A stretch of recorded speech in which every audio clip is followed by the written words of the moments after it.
अमरनाथ धाम से जुड़ी शिव पार्वती कथा।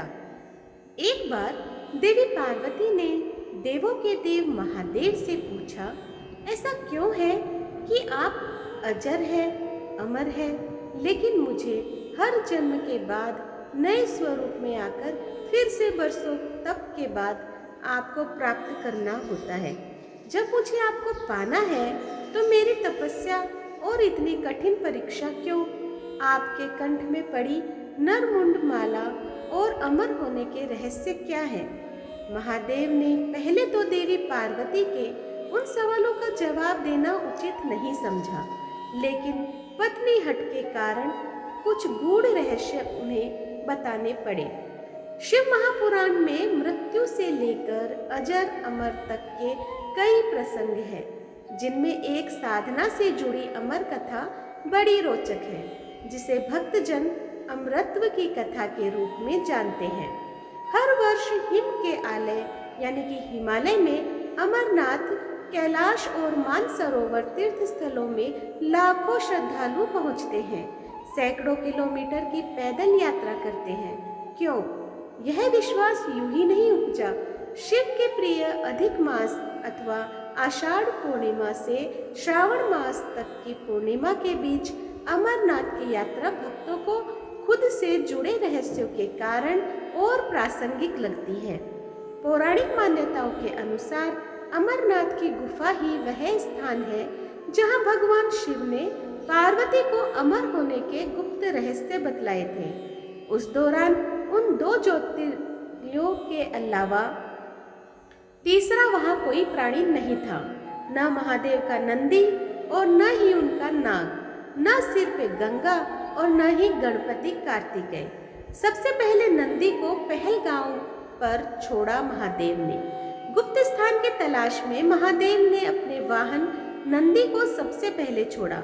नंदी जिस जगह पर छूटा उसे ही पहलगाम कहा जाने लगा।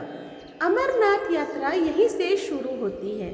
यहाँ से थोड़ा आगे चलने पर शिवजी ने अपनी जटाओं से चंद्रमा को अलग कर दिया। जिस जगह ऐसा किया वह चंदनवाड़ी कहलाई। इसके बाद गंगा जी को पंचतरणी में और कंठाभूषण सर्पों को शेषनाग पर छोड़ दिया। इस प्रकार इस पड़ाव का नाम शेषनाग पड़ा। अगले पड़ाव पर गणेश छूटे।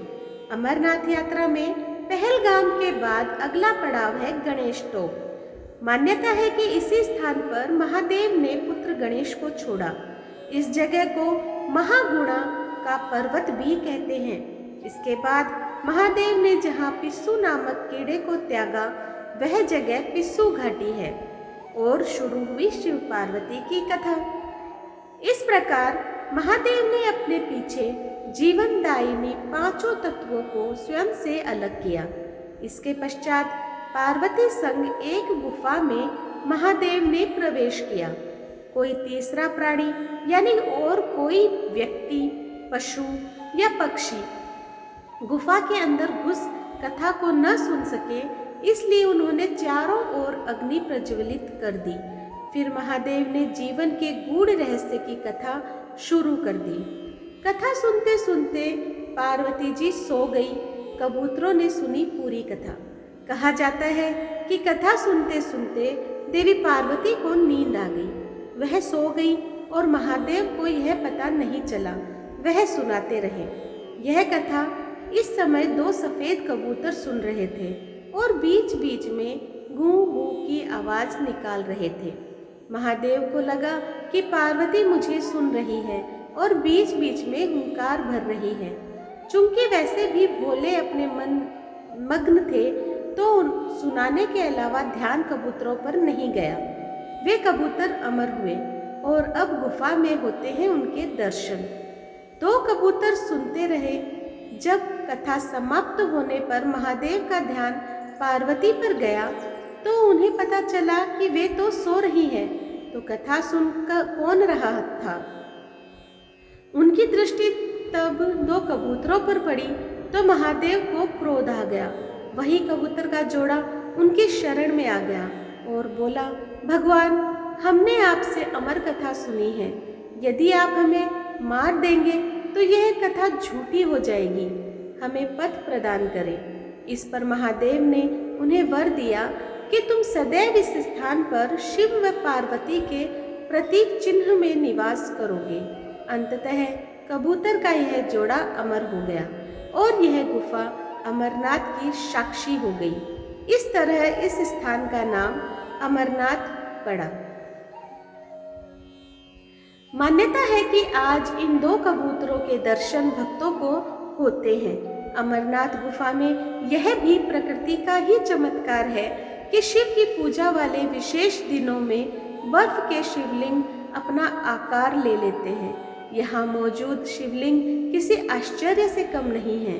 पवित्र गुफा में एक और माँ पार्वती और श्री गणेश के भी अलग से बर्फ से निर्मित प्रतिरूपों के भी दर्शन किए जा सकते हैं।